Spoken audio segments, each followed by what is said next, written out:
Welcome to the Lifeshine Generosity Project, where we promote reckless generosity. My name's John Witt, and I'm your host. And we encourage our guests to shine their light bright before others on their good deeds so they can glorify our Father in heaven. Today our guest is Barnabas Group Managing Partner and Leadership Coach, Russ Cline. Russ, thanks for joining us today. Really nice to be with you today. So Russ, let's start off by just sharing a little bit about the Barnabas Group. What is Managing Partner of the Barnabas Group?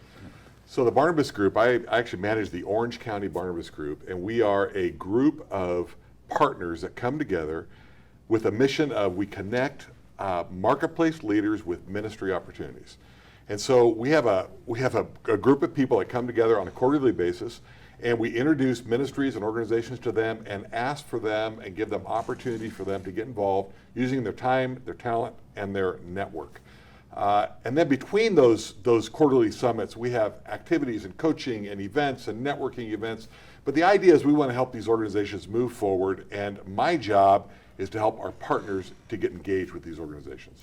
So the members of Barnabas Group, really the partners of Barnabas Group, and these are marketplace leaders.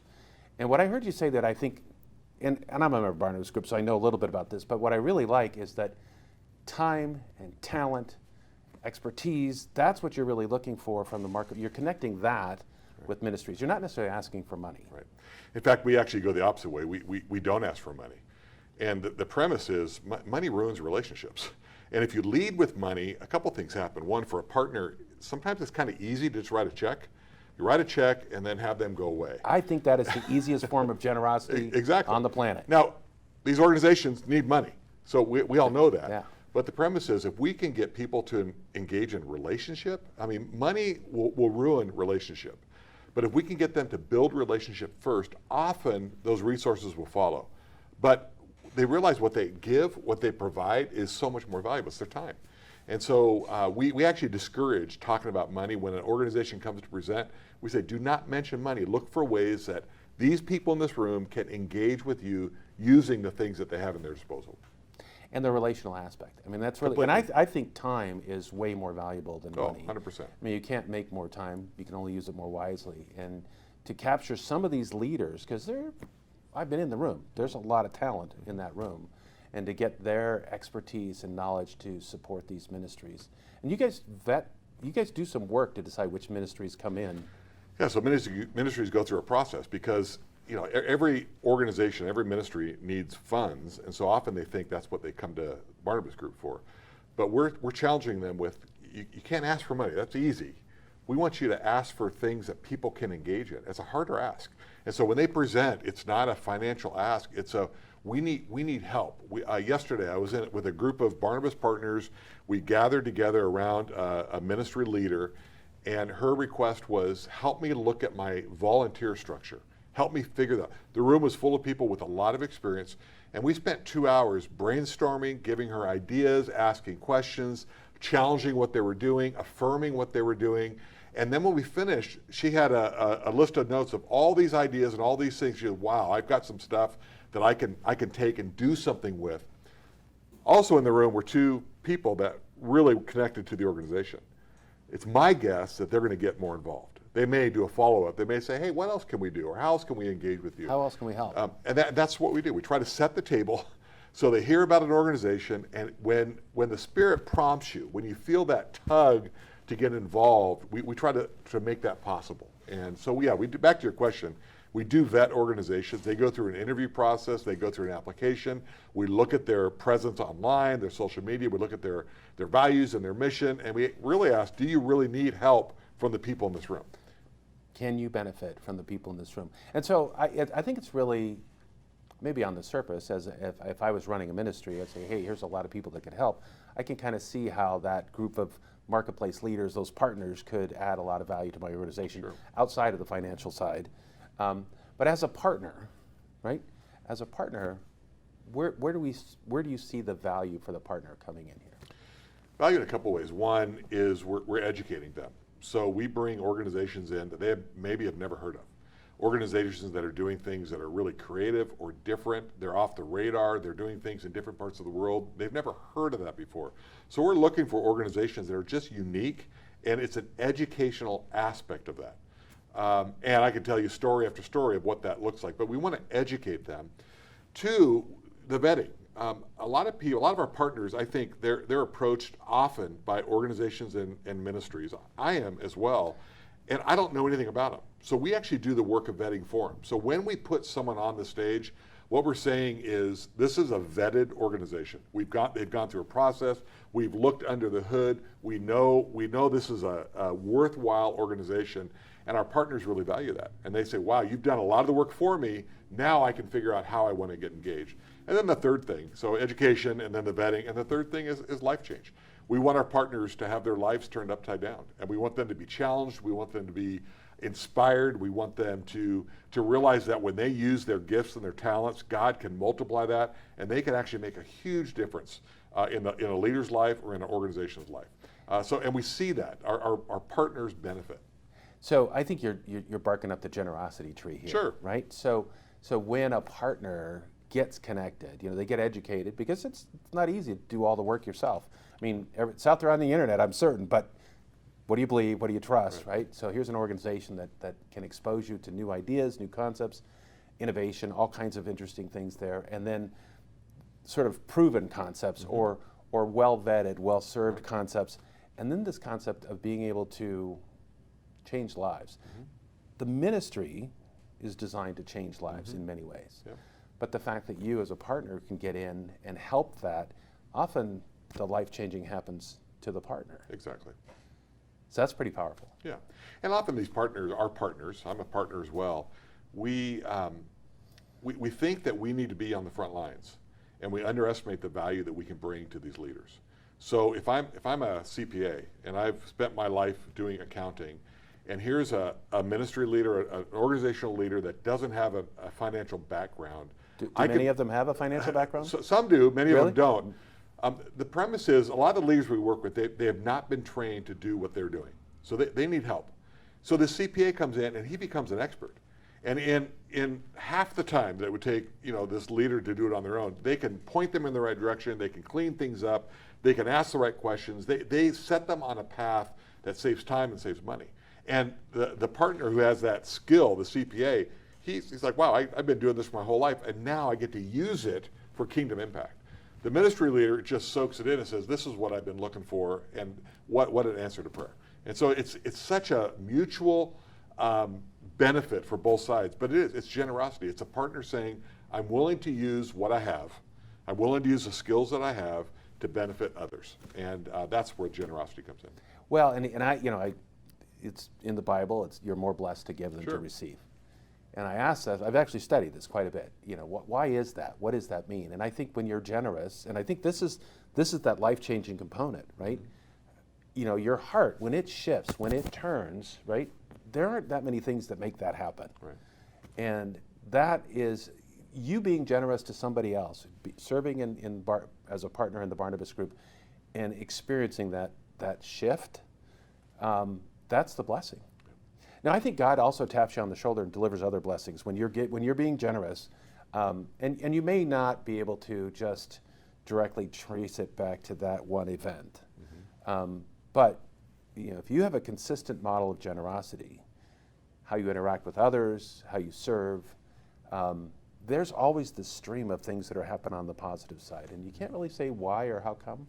And my belief is that it's God doing His Right. thing there. Right. So when we talk about, so you kind of outlined, what the Barnabas Group is and sort of the problems they solve, both on the ministry side and on the partner side, and the word you used was kingdom impact, and that's the key one, right? Right. So partners are interested and ready to serve in that kingdom impact capacity. And so I really, and you're connecting them, and so there's an opportunity to make that difference. What's a big success story that's coming out of the Barnabas Grove ministry that was served, connection, life that was changed?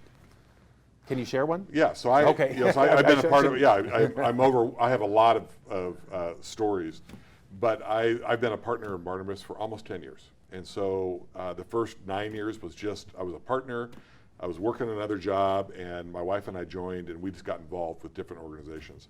And then God kind of moved us into this pathway, and I stepped into leadership, and so that's been a whole change. But as a partner, story after story of things that I've seen. But let me give you one story that I just heard.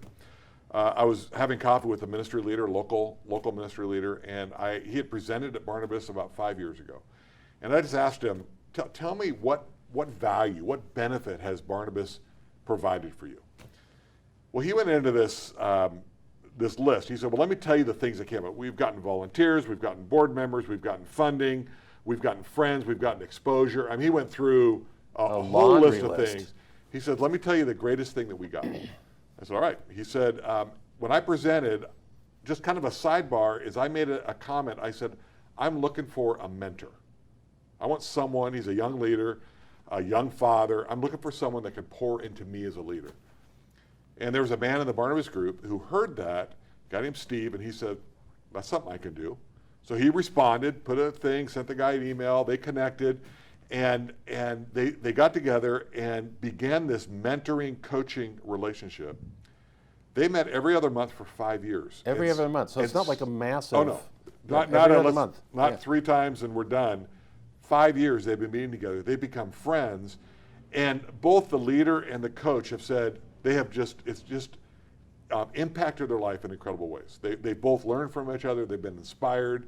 Their lives have been changed and challenged because of each other. So the guy benefited from being in the Orange County platform, but the true gold was this man who said, I'm gonna give you some of my life. He's older, more experienced.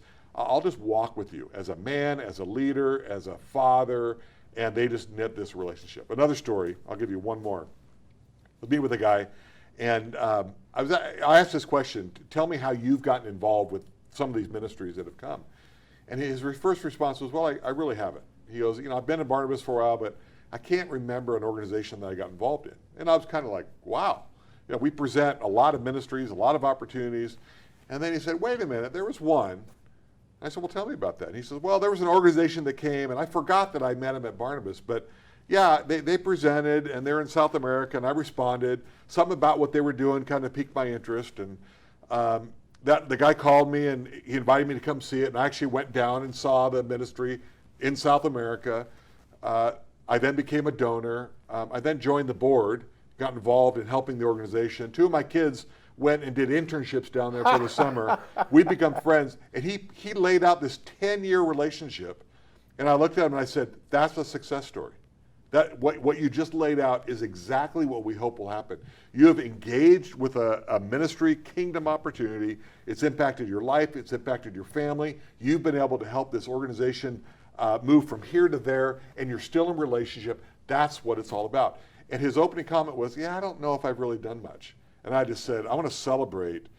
You're doing exactly what we hope happens for every partner that comes in this room, that they find a place that they feel they can use their time, their talent, their network. They can use their life to impact an organization. And what's marketplace leaders, these are successful, generally I would consider to be successful business owners, business executives, and they've got the how to run a business thing reasonably well dialed in. Yep. But there's something missing in many ways, the big kingdom impact. And especially as you're winding your career down, what are you going to transition to? I mean, I like to play golf, but I don't think playing golf 7 days a week is in my future. It's just not going to happen. Right. And so being able to make a difference in this organization, and to be able to I really enjoy the friendships and the relationships of the rest of the people in the room that I've met, because it's a super cordial group. I really appreciate the ministers that talk. And I just really like the whole format, and it makes just a huge difference to know that I have this opportunity to make a difference. And it doesn't necessarily mean I have to. Again, once every other month doesn't seem like a lot to me. Right. But I've been to some of the SWAT meetings and some of the other things, and sometimes it's just 2 or 3 things that get spoken in the room that allow them to move off of where they're at and start moving in another direction. They've got some guidance and wisdom that they just didn't have, because what they've got is the big heart that's making something happen to somebody that needs their help and their service. Yeah, and if you go back to the origins of Barnabas almost 22 years ago, it was started for that reason, to help people that are going, what else can I do? This can't be it. Retirement cannot be it. What else can I do? I've had this lifetime of service, of leadership, of experience. How do I use that?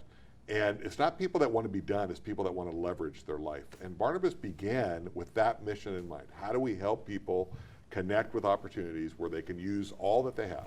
And for 20 years, they've had incredible impact and incredible stories of success. And so you're managing partner in Orange County, but there's several other locations. There's 5 groups, 4 in California, 1 outside of California. We all operate independently, but we all cooperate together. And I manage the Orange County group. Yeah, well, and it's the group that I happen to belong to, and have, I think, 4 or 5 years now. But just really enjoy it. And I don't get to participate as much as I would like, because I'm not as local as I was before. But whenever I get down here, I try to find some way to do it. Yeah, and actually, because things have gone virtual, we've been using and doing a lot of virtual events, and found that we have a broader reach and can do a lot more. We don't do everything that way, but a lot of the things that we do between our summits, we do a lot of virtual activity, so it works really well. So if somebody wants to get involved, just what's the process? What's the plan? How do they so if you want to get involved as a partner, you can go to our website, orangecountybarnabasgroup.org, and you can there's a pathway for there. You can contact me directly, and we'll have you. Well, what I do is I invite you. Come and see it. Come visit. So if you're local in Orange County, our next meeting is we have meetings 4 times a year, one a quarter, and come and see it, because that will sell it. That will communicate, and then you can ask me whatever questions you want, but come and experience it, and then let's have a conversation. If you're a ministry or represent an organization, there's a pathway for that too. And again, contact me. There's a number of ways to do that. We have our partners bring organizations to us as well, and then we walk them through a process of interview, of application, vetting, and it's a pretty long process. Like right now, the organizations are set for the rest of this year. We're now working on 2023 and beginning to program those. So. But it's a pretty special group, right? This isn't just anybody can walk in and do it. I mean, there's some very specific reasons, things that we're trying to achieve. And the partners that do it really have a heart for kingdom impact. Exactly. They want to make a difference. This is an opportunity to get exposed, because you could be walking around wondering, like, what am I going to do for the rest of my life? Or where am I going to find meaning? Or, there's all kinds of questions that get answered when you get in here and you see the different ministers and ministry opportunities and what they're trying to do literally around the world, right? You could work with people here in Orange County or Africa, South, everywhere. Yep. National, international, and local, all over the place. All over the place. And so I want to go back to the first story with Steve, and I don't remember the name of the ministry. I don't know if you mentioned it, nor do I know if it's really important. Yeah. But surprise benefits, right? So Steve shows up, says, oh, I can help, right? So if you had a conversation with Steve today, what would he say surprised him about that activity and that? Well, I did have that conversation with Steve. Oh, you did? Okay. And that, because I was curious too. What propelled him to respond to that? And he would just say, and he did say, just the time with this leader, the time consistently walking with him in relationship. He said, there's nothing magical. He goes, and he was very humble. I didn't do a lot, downplayed his activity. In fact, he said, I didn't want anyone to know about that. That's my thing. I mean, he was did not want this on the poster board or on the brochure for Barnabas. This is the old, don't let the left hand know what the right hand is doing, that kind of thing. But he said the benefit for him, the joy, the encouragement that he got from this leader, as he saw the organization thrive, the satisfaction that came knowing that he had a part of that. And to see this leader still married, still being a father, still leading an organization, healthy, Steve says that's the greatest joy. I've had a part, and no one else will really see that, but he goes, I've had a part in helping this organization succeed. And he really did. And no expectation. It wasn't like, I'm going to do X to receive Y. Right. No expectation. Right. He gives up his time through a little request, and this thing blossoms into something amazing. Well, and a life-changing opportunity. And not only is it an opportunity, but it's a friendship, and it's a deep friendship. And it's a forever friendship. Exactly. That's pretty special. Yeah. So in terms of generosity, and again, this is the Generosity Project. My goal here with this podcast is for people to watch it, to just start the next day or start from going forward from now forward to consider generosity as a more effective approach to the adversity that shows up in our lives every day. We don't get to decide what comes knocking on the door. We get to decide how we respond to it. generosity, I believe, is the magic. It's a much more effective way. So if you think about the value of generosity, if somebody said, well, I'm saying it right now, what do you think the value of generosity is? How would you portray that? The value for generosity in my life, one is I'm a recipient of incredible generosity my whole life. And my wife and I actually lived and served overseas for a large chunk of time. And we had a number of people that believed in the vision that God gave us that helped us make that possible. They donated financially, they prayed for us, they partnered with us. So we were on the receiving side of that for a lot of years. We lived in Latin America, and it was wonderful. Massive gratitude. Incredible gratitude, and humbled by people's gratitude. And I think the thing I learned along the way was that we were often surprised. Surprised that the way God used people. And God used people at the right time, in the right way, and we were the beneficiaries of that. So it was incredible. But actually, when we transitioned, we actually left living overseas. We lived overseas for 16 years, and we moved back to the U.S. One of our things was, you know what, we're so thankful for that. How do we repay that? Mm-hmm. How do we then say, now it's our turn to, and we were generous, and we were able to do things while we lived overseas as well. But when we came back, one of our goals was, how do we use our skills, our abilities, our talents, our passion, our finances, our resources, how do we use those to pass that generosity on? When we walked in the door of Barnabas, so my story of finding Barnabas is we were invited to come and attend to see it, like we would with anyone who's coming. And my wife and I walked in. Before the meeting started, we said, this is our community.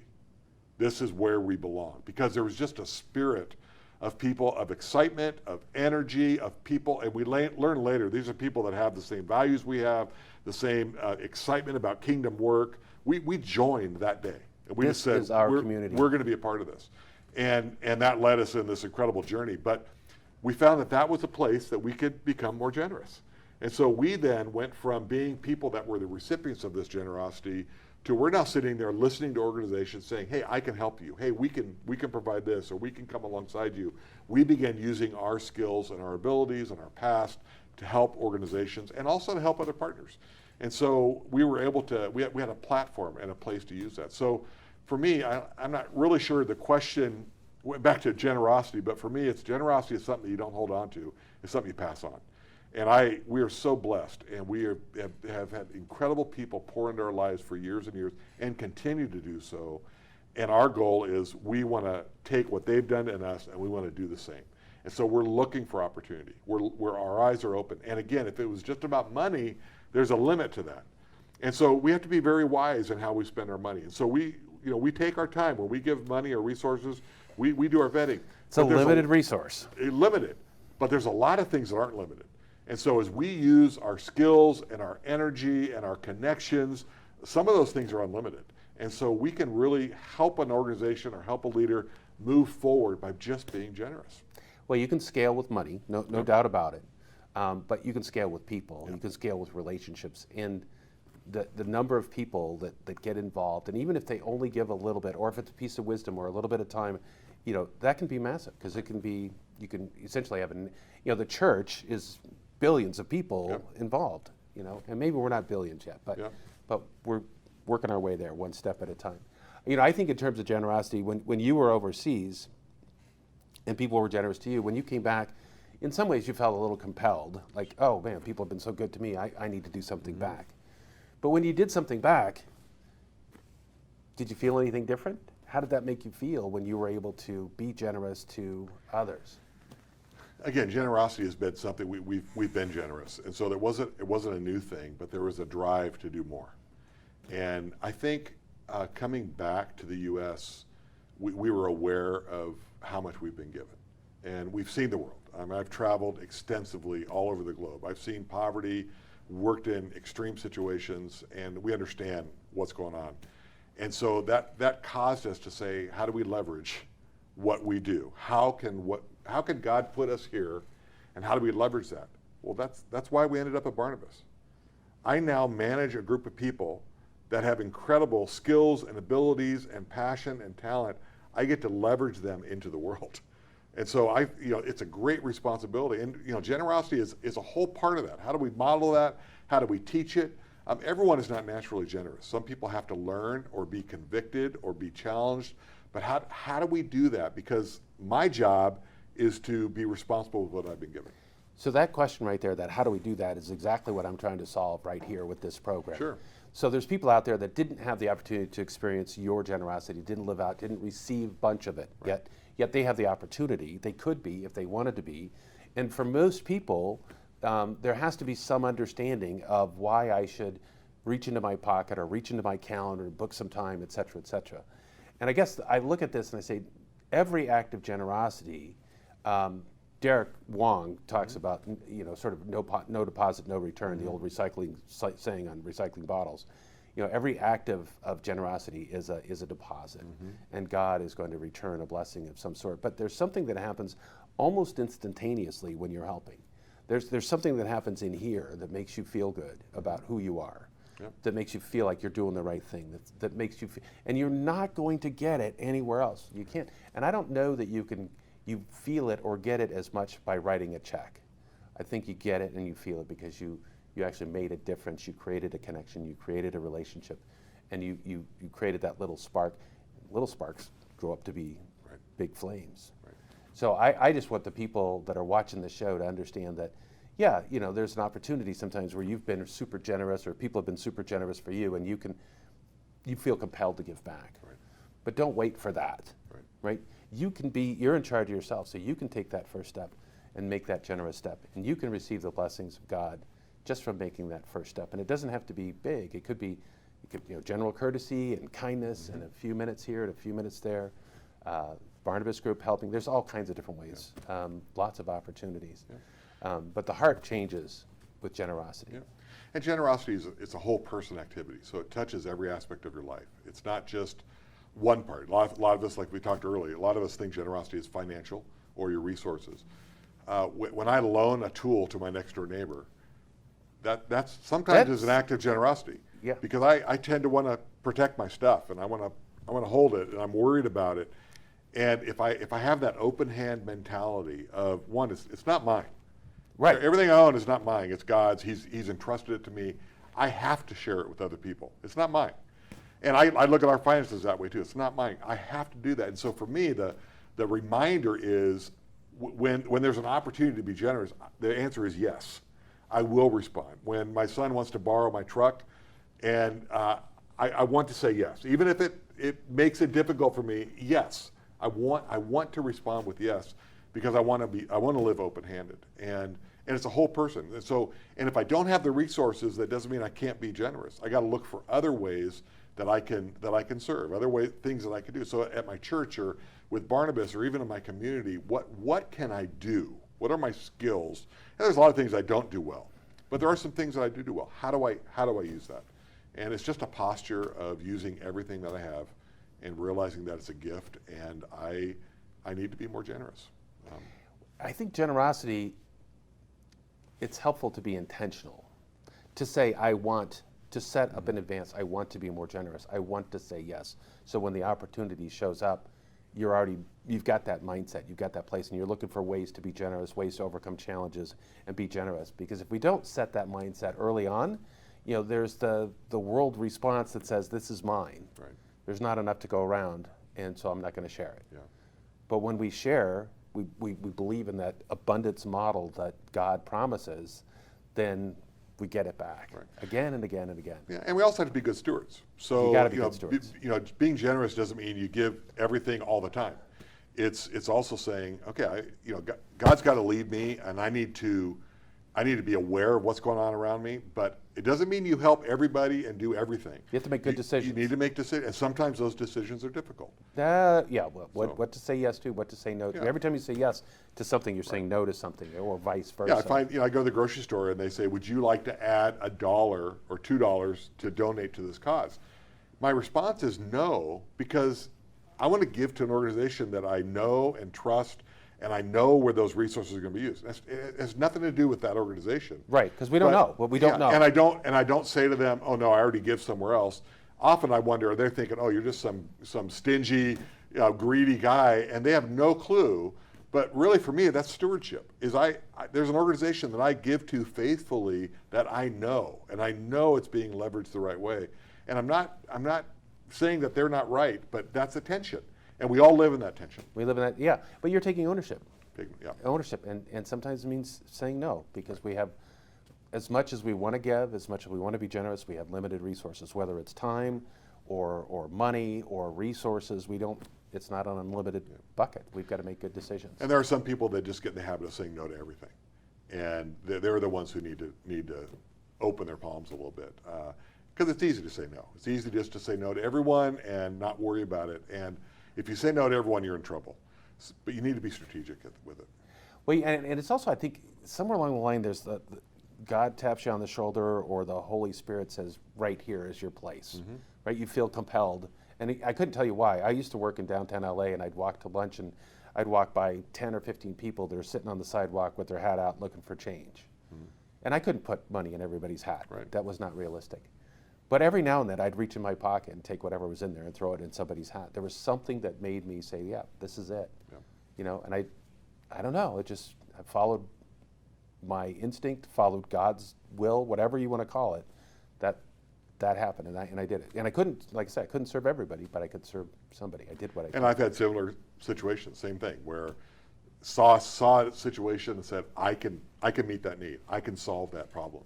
And I spent my life working on that, because it's something that was passionately placed in my heart, and I was called to do that. And that means I say no to some things, but I know that I can invest in this one area and make a difference.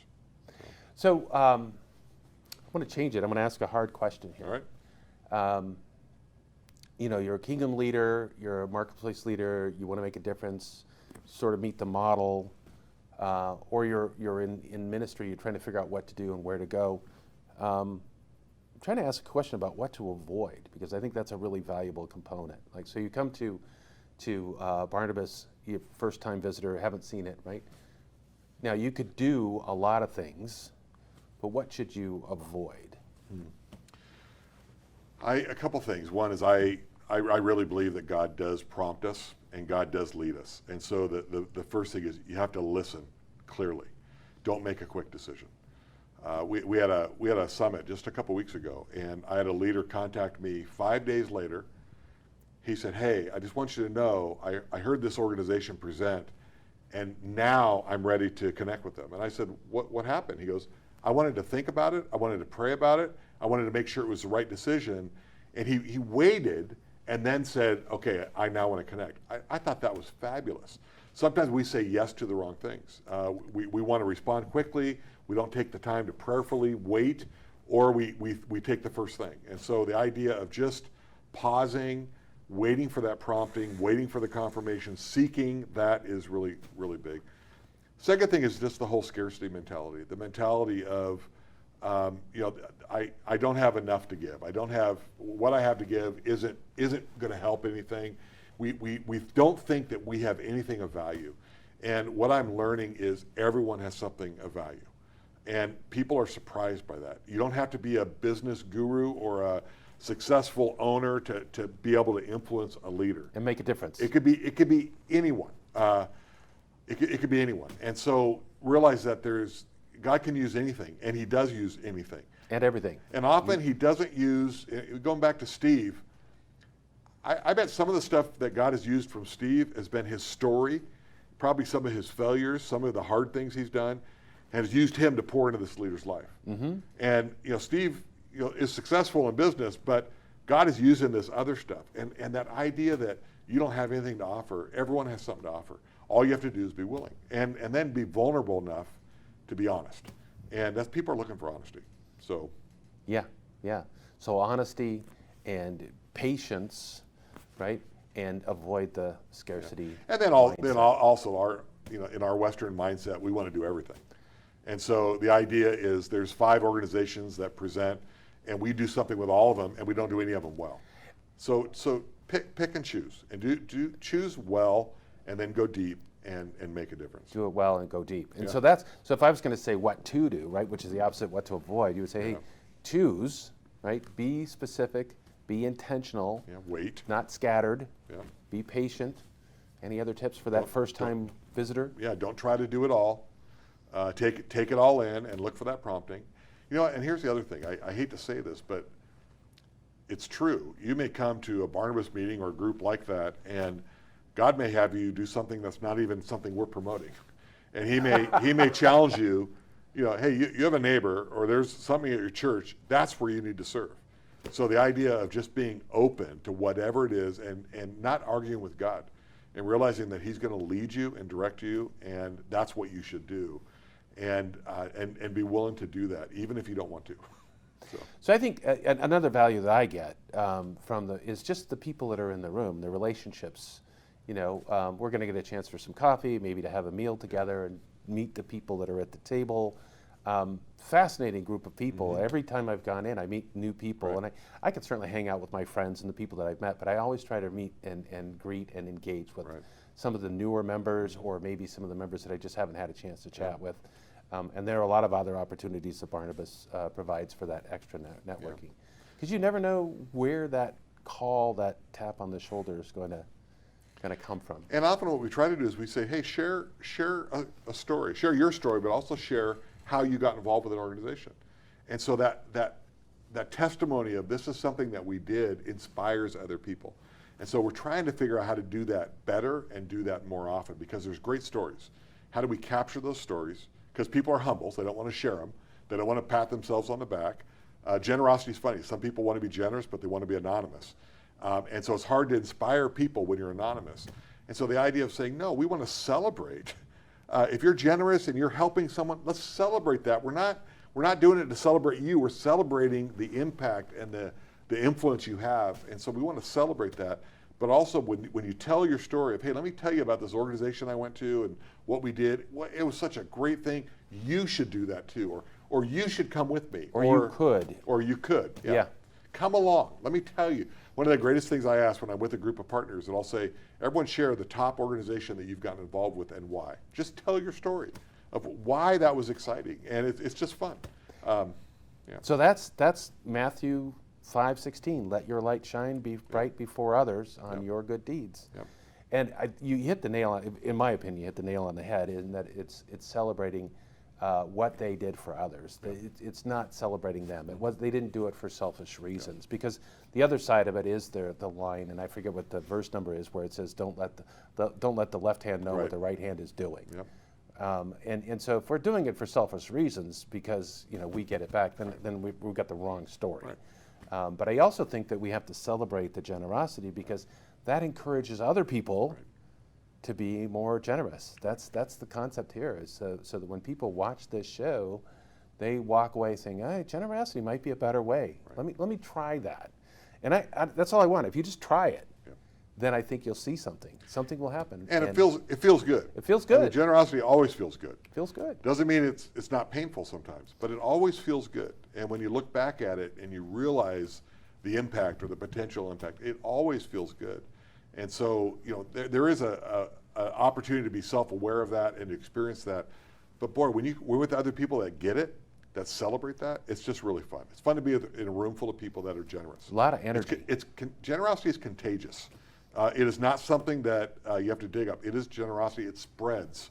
And so we want to create that kind of an arena where people catch generosity. Well, I think you have created that. Yeah. There is an energy. There's from the minute those doors open and you're beginning the networking to the presentations to the close, and there's so much going on there that's so valuable.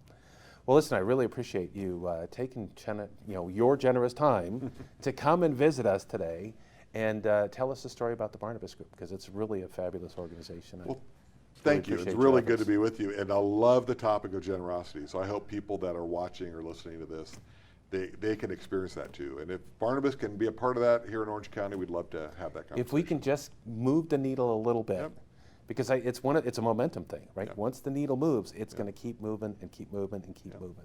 So also, everyone can be generous. It's not restricted to a certain age or a certain class. Everyone can be generous. And so it's something all of us can do. Yes. So thank you. Thank you again. Thank you very much. For those of you that are watching, thank you for joining us today. If you want to be generous, you can scroll down and leave a comment underneath this video, and then maybe just push that subscribe button. If you want to join the community or a community that focuses in on generosity, you can join us at www.lifeshine.live. And just in closing, I just wish that your light shines brighter every day on your good deeds and glorifies our Father in heaven.